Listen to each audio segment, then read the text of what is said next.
창세기 29장 31절에서 32절. 지난주에 30장 1절에서 24절까지 읽었죠. 근데 두 아내의 경쟁적인 자녀 낳기, 이어서 두 시녀까지 동원되었죠. 근데 다시 이제 29장으로 가서 오늘 르우벤에 대한 이야기를 읽고 르우벤부터 시작해서 12아들에 대한 이야기를 좀 하고 넘어갔으면 좋을 것 같습니다. 그래서 29장 31절과 32절을 읽도록 하겠습니다. 같이 읽을까요? 시작. 여호와께서 레아가 사랑받지 못함을 보시고 그의 태를 여셨으나 라헬은 자녀가 없었더라. 레아가 임신하여 아들을 낳고 그 이름을 르우벤이라 하여 이르되 여호와께서 나의 괴로움을 돌보셨으니 이제는 내 남편이 나를 사랑하리로다 하였더라. 아멘. 이건 좀 이따 읽도록 하겠습니다. 오늘은 르우벤의 교훈입니다. 야곱이 낳은 아들들을 먼저 볼까요? 레아가 낳은 자녀들이에요. 여기 번호가 순서대로입니다. 첫 번째는 누굴 낳았죠? 두 번째는 레위, 세 번째는 그 다음에 네 번째는 유다, 이렇게까지 낳았어요. 그랬더니 라헬이 누구를 줬어요? 자기 시종인 비라를 주어서 비라를 통해 다섯 번째 누구 낳죠? 단. 그 다음에 여섯 번째는 납달리. 그랬더니 레아가 가만히 있을 수 없었죠. 질 수 없으니까 어떻게 했어요? 자기의 먼저 실바를 주게 됩니다. 그래서 누구를 낳았어요? 일곱 번째 갓, 여덟 번째 아셀. 이런 상황 속에서 또 레아에게는 또 자녀가 낳았습니다. 아홉 번째는 누굴 낳죠? 이사갈, 그 다음에 열 번째는 스불론, 그 다음에 11번째로 딸이었던 다말, 이렇게 낳고, 그 다음에 드디어 하나님께서 라헬의 태를 여셨죠. 그래서 12번째로 누구를 낳아요? 요셉을 낳고, 13번째는 베냐민을 낳게 됩니다. 이렇게 해서 야곱이 낳은 자녀 12아들과 하나의 딸을 볼 수 있어요. 보면은 집안이 이렇게 되니까 굉장히 험난한 가정이죠. 다복한 가정이라기보다 굉장히 역기능적인 가정이겠죠. 왜냐면은 여기에서 또 야곱은 누구를 특별히 사랑했어요? 부인 중에는 라헬을 사랑하는 건 당연했죠. 부인 중에는 라헬을 당연히 사랑했고, 또 이 라헬이 죽고 후에는 또 요셉을 편애했잖아요. 요셉을 특별히 편애했고 요셉을 사랑했고, 그러다가 가장 소중하게 여기는 것을 빼앗겨 버리죠. 한 많은 세월 동안. 그렇죠? 어찌 보면 우리가 신앙생활 하는데 하나님 아닌 것에 대해서 너무 집착하게 되면 그것에 대하여 하나님이 말씀하시는 경우가 종종 있습니다. 그래서 그럴 때는 깊이 깨닫고 그것을 놓아버려야 돼요. 근데 이제 오늘 르우벤 이야기를 보면 르우벤이 서모였던 비라와 통관했던 이야기가 가장 인상 깊게 남죠. 성경을 읽다 보면. 그렇죠? 읽다 보면 이 르우벤이 장자였기 때문에 장자에게는 특권이 주어집니다. 장자에게 특권이 주어지는데 어떤 특권이 주어지냐면은 그 다른 형제들을 통솔할 수 있는 통솔권이 주어집니다. 다른 지파들을 다른 형제 지파들을 다스려 나갈 수 있는 통솔권이 주어지고, 또 하나는 그 집안에서 시행되는 제사의 제사권이 주어져요. 우리나라에서도 그 시제 지내고 그럴 때 보면 종손이 그 제사장이 되잖아요. 종손이 그 집안의 종손이 맏아들이 종손이 되어서 제사를 주관하잖아요. 마찬가지로 이 성경에 나오는 장자도 그러한 권리가 있었어요. 근데 그러다 보니까 이 르우벤이 유다까지 낳고 그 출산을 멈추게 되잖아요. 자기 엄마, 친모였던 레아가 출산을 멈추게 되고, 이제는 라헬이 비라를 주어서 단과 납달리를 다섯 번째, 여섯 번째를 낳게 되잖아요. 그러니까 유다의 입장에서는 안 되겠다. 어머니에게 합한채를 갖다 드려서 자기 나무를 갖다 드려서 다시 임신을 해야 되겠다. 왜냐하면 아들 입장에서도 봐도 아버지가 엄마인 친모인 레아 방에 들어오지는 않고 자꾸 라헬 방에만 들어가지고 또 라헬만 사랑하는 게 느껴졌겠죠. 그러니까 야곱의 편애 속에서 이 르우벤이 앙심을 품게 되는 거죠. 앙심을 품게 되고 이 르우벤의 그 앙심이 결국은 서모였던 비단을 사랑했기 때문에 통과했다라고 볼 수는 없어요.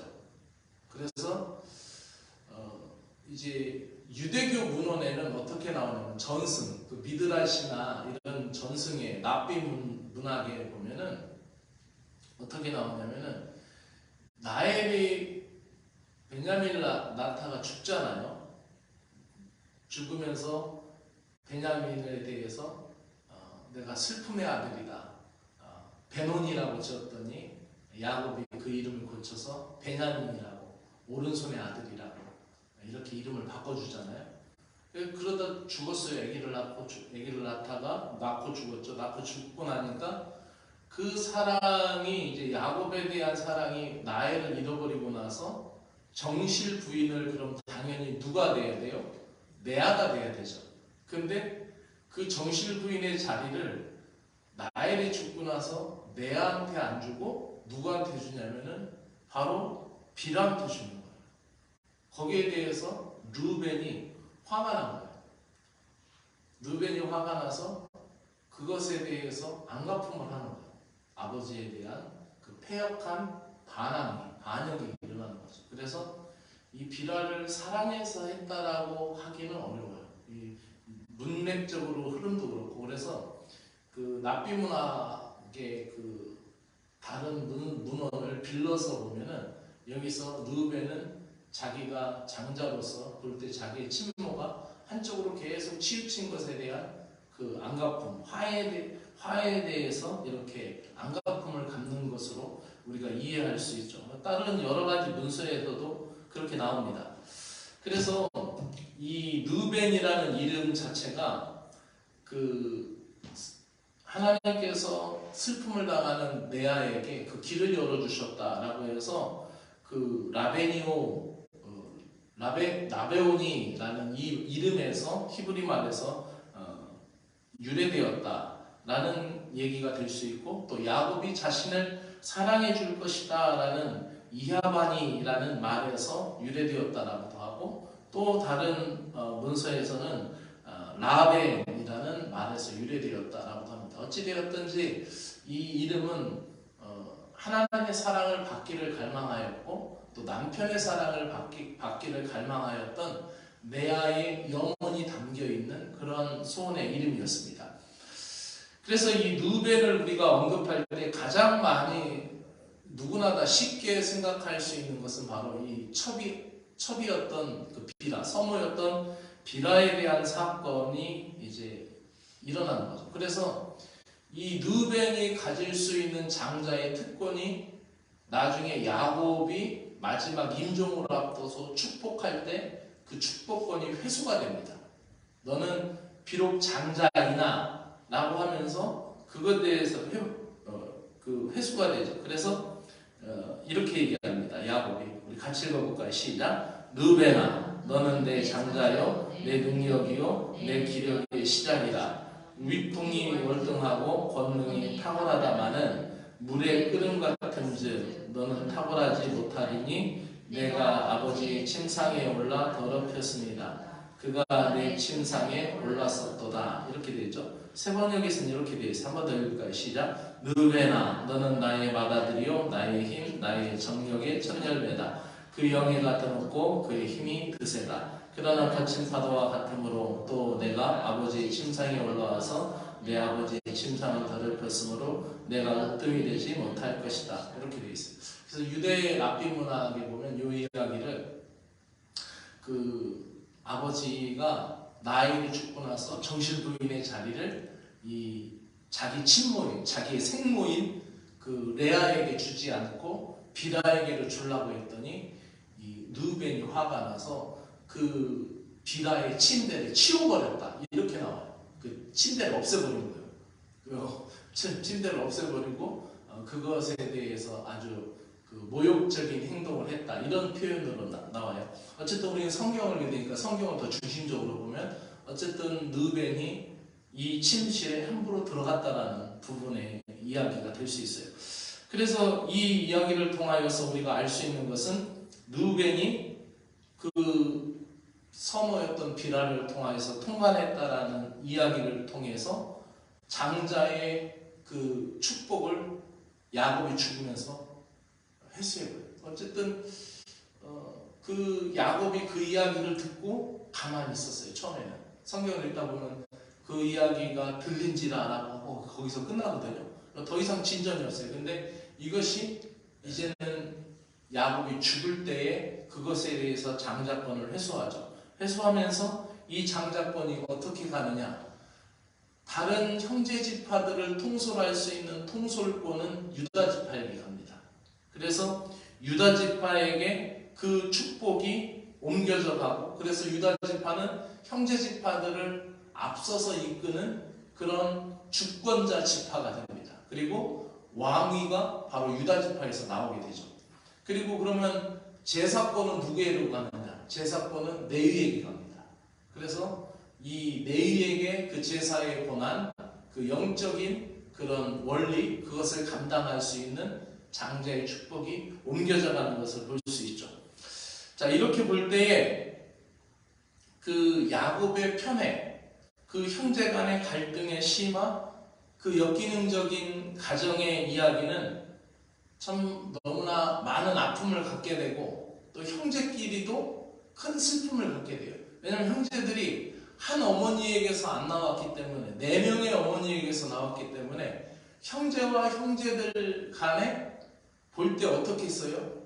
더군다나 요셉은 내가 꿈꿨다, 어머니하고 아버지 해와 달, 그리고 11별이 내게 와서 절한다, 이야기를 할 때 얼마나 레아의 아들들 입장에서 가소롭겠어요.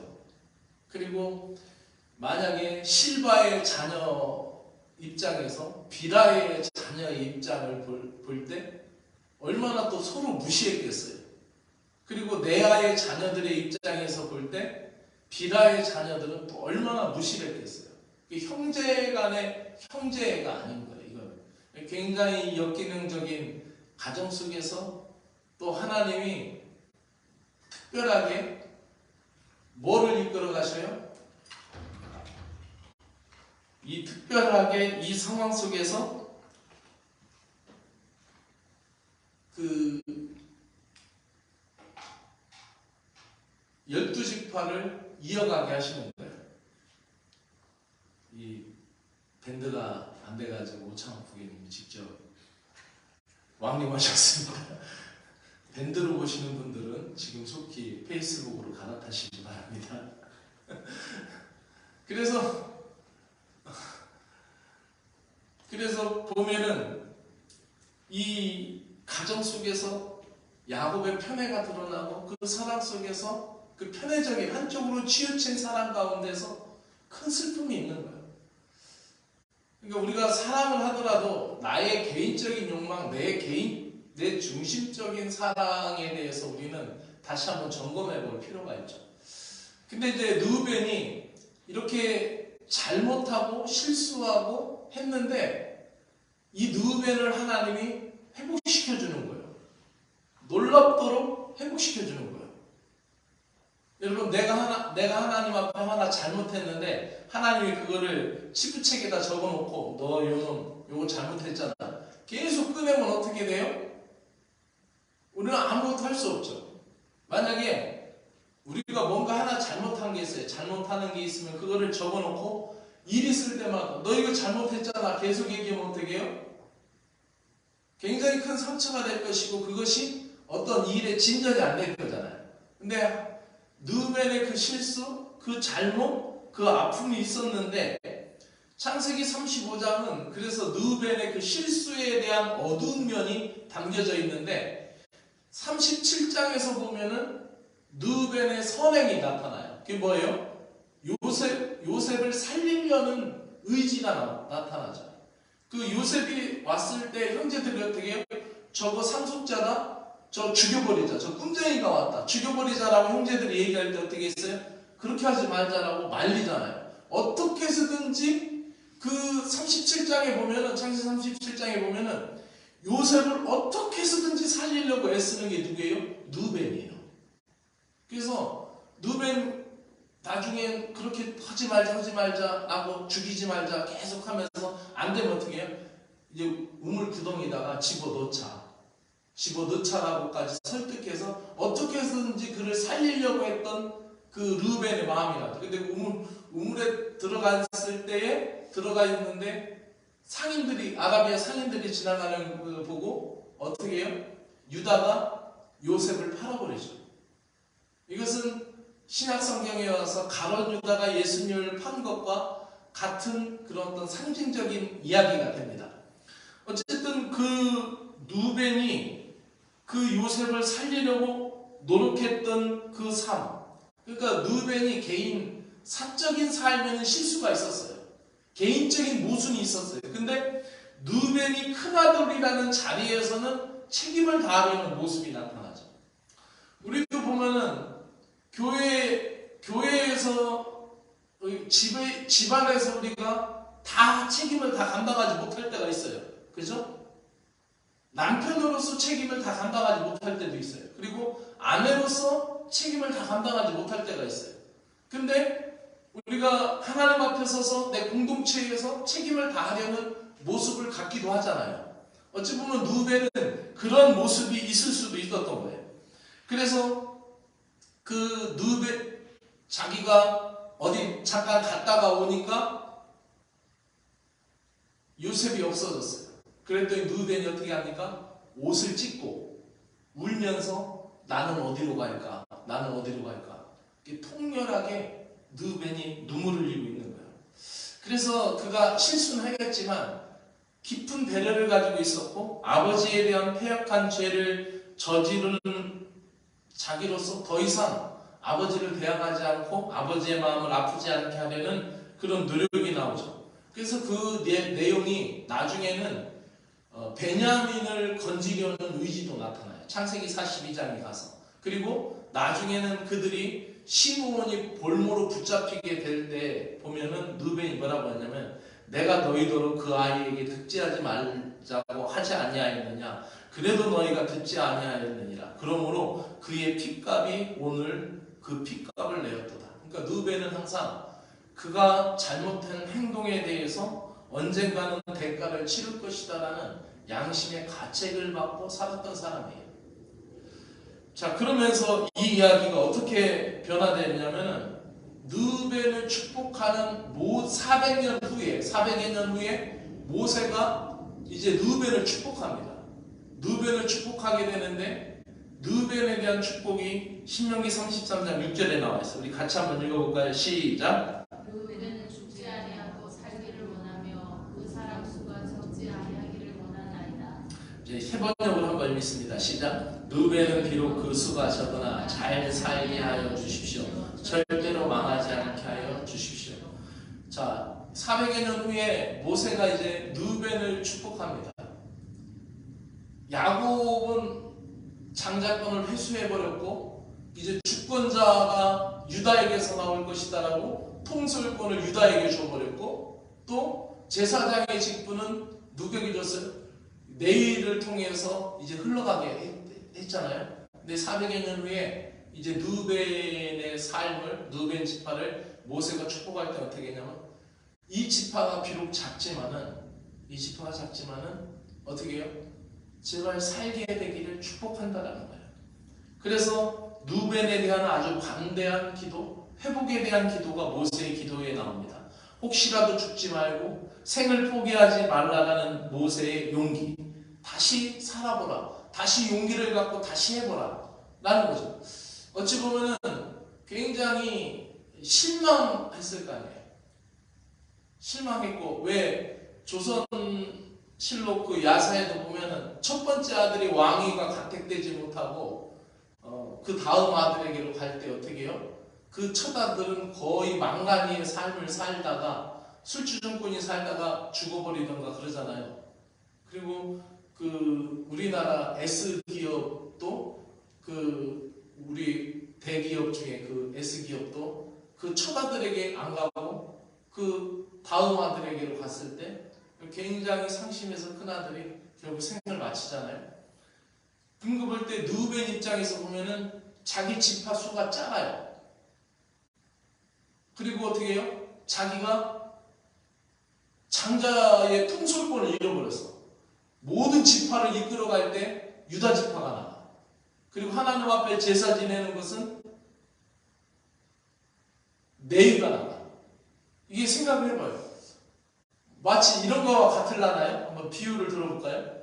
신앙생활 했는데 내가 먼저 예수님 믿고 먼저 내가 신앙생활 했는데 나보다 아주 나중에 나온 사람이 그 사람이 교회에서 큰 일도 맡고 큰 직분도 맡고 교회에서 인정받고 나는 그냥 저 구탱이에 그냥 가서 쪼그려 앉아있고 이런 형국이라고 할까? 굉장히 의기소침하고 굉장히 주눅 들어있고 그런 모습이 어떻게 르벤의 모습 속에 나타났어요. 그랬더니 모세가 어떻게 축복합니다. 축복했더니 어떤 일이 일어납니까? 우리 같이 한번 읽어볼까요? 이 역대상 5장 9절에서 10절의 내용인데 여러분 요단강을 중심으로 요단강을 넘기 전에 이미 르벤 지파와 갓 지파와 므낫셋 반의 지파가 이 요단강 건너기 전에 동편 쪽에서 지금의 요르단 땅이죠. 거기를 차지하게 됩니다. 그리고 이 세 지파가 살게 되는데 거기서 어떤 이야기가 나옵니까? 우리 같이 한번 읽어볼까요? 시작. 또 동으로 가서 거주하면서 유브라데 강에서부터 광야 지경까지 다다랐으니 이는 길리앗 땅에서 그 가축이 번식합니다. 사울 왕 때에 그들이 하갈 사람과 더불어 싸워 손으로 쳐 죽이고 길르앗 동쪽 온 땅에서 장막에 거주하였더라. 자, 이 이야기를 통해서 지금 어떤 지파의 이야기냐면 이 이야기가 르벤 지파 이야기예요. 르벤 지파 이야기인데 르벤 지파가 동쪽에서 땅을 많이 차지해요. 유프라테스 강에서부터 광야까지 다다랐고 또 길앗 땅에서 그 가축이 어떻게 해요? 번성하기 시작합니다. 이스라엘 나라는 목동들이 많은 지파였잖아요. 나라였잖아요. 그러니까 어떻게 목축업을 하는 지파였고 심지어는 애굽에 내려가서까지도 목축업을 했잖아요. 근데 그 양떼가 잘 되는 거예요. 사과 농사 짓는 사람에게는 가장 좋은 게 뭐예요? 사과가 잘 돼야 되는 거예요. 그죠? 사과는 안 되고 옥수수만 잘 되고 그러면 어떻게 해? 사과 농사 짓는데 고추를 잘 되는데 사과는 망해버리면 안 되잖아요. 근데 이스라엘 지파는 목축업을 하는 나라예요. 그 지파요. 뭐가 잘 됐어요? 목축업이 잘 되는 거예요. 그리고 그 땅이 번성하는 거예요. 그게 르벤 지파가 하나님으로부터 받은 복이었다는 거죠. 그리고 이 지파, 이제 동쪽 지파에 있었던 르벤 지파와 갓 지파와 므낫셋 반 지파가 연합을 하게 됩니다. 어떤 일로 연합하게 됐느냐? 우리 같이 한번 20절까지 한번 역대상 5장 18절부터 20절까지 한번 읽어봅시다. 시작. 르벤 자손과 갓 사람과 므낫셋 반 지파에서 나가 싸울 만한 용사 곧 능히 방패와 칼을 들어 활을 당겨 싸움에 익숙한 자는 44,760명이다. 그들이 하갈 사람과 여두루와 나비스와 노답과 싸우는 중에 도우심을 입었으므로 하갈 사람과 그들과 함께 있는 자들이 다 그들의 손에 패하였으니 이는 그 이유에 대해서 얘기하는 거죠. 이것은 그 이유는 뭐예요? 그들이 싸울 때에 누구를 의뢰해서요? 하나님께 의뢰하고 부르짖음으로 하나님이 그들에게 응답하셨습니다. 아멘. 세 번역에서 뭐라고 나오냐면은 하나님께서 도우셔서 하갈 사람들과 싸울 때 모든 동맹국을 그들의 손에 넘겨주셨는데 이것은 그들이 싸울 때 하나님을 믿고 그에게 부르짖음으로 하나님이 그들의 부르짖음을 들어주셨기 때문이다. 아멘. 르벤 지파, 르벤이 실수했어요. 자기 지파의 시조가 실수했어요. 근데 그것을 그 후손들이 어떻게 해요? 잊고 어떻게 살아요? 하나님을 의지하고 사는 거예요. 르벤은 어떻게 해요? 내가 장자니까 집안의 모든 일을 책임져야 되겠다. 내가 장자니까 집안의 이 폐쇄적인 이 집안 꼴이 이게 질서가 안 잡힌다.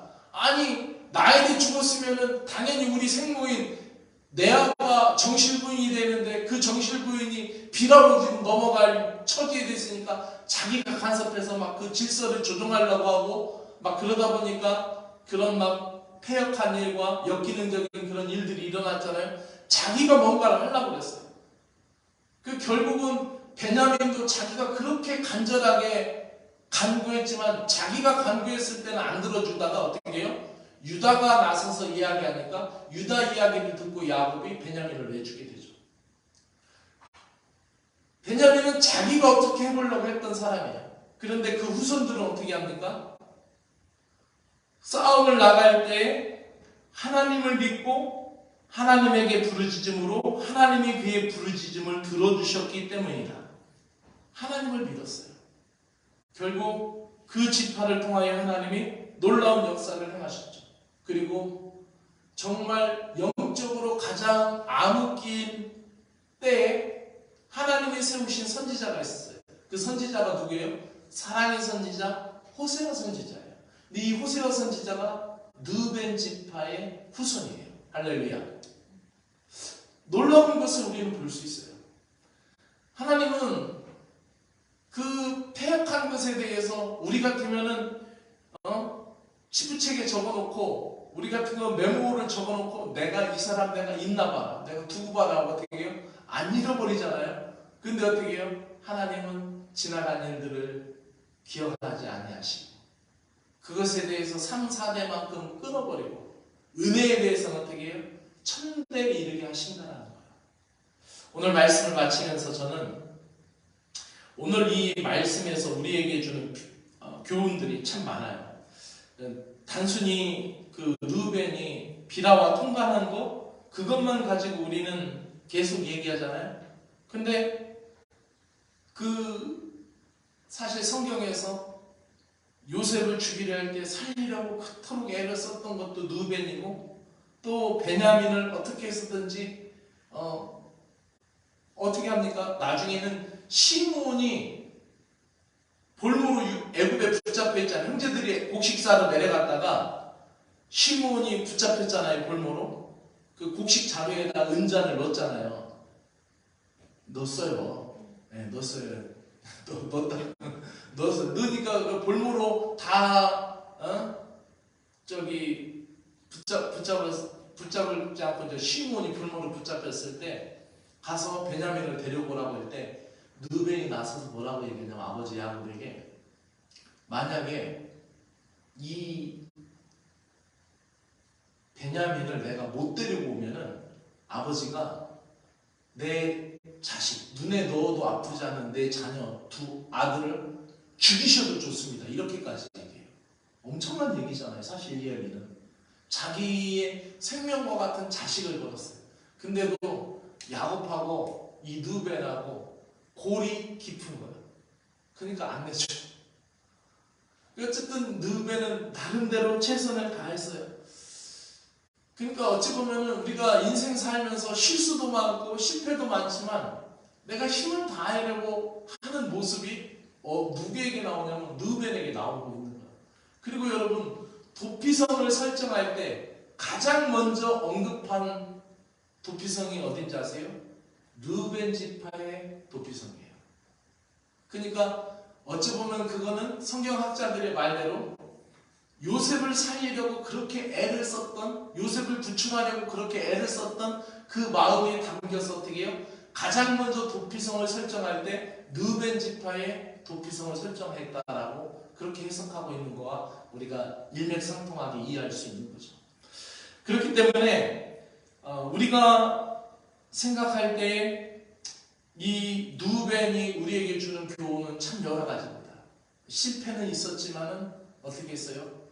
그 실패한 르벤을 향하여 모세가 축복하고 회복의 기도를 할 때 그대로 회복이 되고 동편에서 커다란 땅을 차지하고 또 살면서 다른 그 하갈 족속들이 그 하갈 족속은 뭐예요? 이스마엘 족속들이잖아요. 이스마엘 족속들이 쳐들어올 때 어떻게 했어요? 하나님을 믿고 하나님을 의지하고 간구할 때 하나님이 그 소리를 들어주셨다는 거예요. 말씀을 마치면서 사랑하는 여러분, 여러분의 실수가 있고 여러분의 실패도 있을 수 있습니다. 그러나 우리가 하나님을 부르짖고 하나님을 부여잡을 때 하나님은 우리의 기도를 들으시고 우리를 회복시켜 주실 줄로 믿습니다. 오늘 말씀을 붙들고 같이 기도하는 시간을 갖도록 하겠습니다. 르우벤은 실패하였지만은 주님 앞에 그 실수를 만회하려고 노력하였고 간구하였고 그것이 그 후손에게 복으로 흘러가서 모세에 대한 회복의 축복을 받아냈고 또 그 후손에서 호세아가 나타나고 또 그 후손에서 또 하나님의 역사를 이어가는 동편의 강력한 또 막강한 지파가 되었던 것을 보게 됩니다. 말씀을 붙들고 우리 같이 기도하겠습니다. 사랑의 하나님 아버지 감사합니다. 회복을 주시는 하나님 아버지 감사드립니다. 크나큰 죄인들을 사랑하시고 회복시켜 주시는 하나님의 사랑을 찬양드립니다. 르우벤의 약점에도 불구하고 그가 비록 장자의 명분을 잃어버렸을지언정 그를 또다시 이스라엘 12지파에 향하여 부르시고 그의 자손들을 선택하시어 모든 인류를 구원하시기 위한 계속되는 또 역사를 하나님 포함시켜 주셨고 또 르우벤 지파를 통하여 하나님은 이스라엘의 12지파 하나로 부르시고 그들을 세우시고 그들을 통하여 하나님의 섭리와 뜻을 펼쳐주신 크신 은총을 찬양합니다. 르우벤 지파를 향한 하나님 아버지의 신실하신 사랑이 그들을 요단 동편에 거주하게 하시고 막강하게 하시고 부강하게 하시고 그들이 부르짖을 때의 대적들을 물리쳐 주시고 그들을 구원하여 주심을 깨닫습니다. 르우벤이 실패하였음에도 실수하였음에도 불구하고 그를 고쳐서 사용하시는 주님, 나도 주님을 따라 주님을 의지하며 믿음으로 나아가기로 합니다. 하나님, 우리가 인생 살면서 신앙생활하면서 나 때문이 아니라 나임에도 불구하고 나를 사용하시는 주님의 거룩하신 그 뜻, 그 역사를 바라보게 하여 주시옵소서. 주님을 바라보며 믿음의 용기를 내어 다시 주님 앞에 부르짖는 자들이 되게 하시고 다시 믿음의 용기를 내어 의기소침하지 않고 주님의 은혜를 바라보며 의지하며 살아갈 수 있는 은혜가 저희들에게 있게 하여 주시옵기를 간절히 원하옵나이다. 역기능적인 실수와 잘못, 편에 치우친 사랑에서 회복되는 가정이 되게 하여 주시고 영적 단절에서 회복되는 심령들이 되게 하여 주시옵소서. 다시 주시는 주님, 다시 기회를 주시는 주님, 다시 기회를 허락하여 주셔서 주님과의 바른 관계 속에서 주님만을 붙들고 승리하도록 길을 이끌어 주시는 주님을 찬양합니다. 오늘도 주님을 의지하며 말씀을 붙들고 주의 전에 나온 사랑하는 심령들을 복되게 하여 주시고 거룩하게 하여 주시고 주님을 찾고 갈망하는 자들에게 새 소망을 허락하여 주시옵소서. 하나님 아버지, 우리에게 주어진 삶을 믿음으로 이끌어갈 수 있도록 은혜 베풀어 주시옵기를 간절히 소망하며 예수님의 이름으로 기도드리옵나이다. 아멘. 하늘에 계신 우리 아버지여, 이름이 거룩히 여김을 받으시오며 나라의 마음이시며 뜻이 하늘에서 이루어진 것 같이 땅에서도 이루어지이다. 오늘날 우리에게 일용할 양식을 주옵시고 우리가 우리에게 죄 지은 자를 사하여 준 것 같이 우리 죄를 사하여 주옵시고 우리를 시험되지 말게 하옵시며 다만 악에서 구하시옵소서. 나라와 권세와 영광이 아버지께 영원히 있사옵나이다.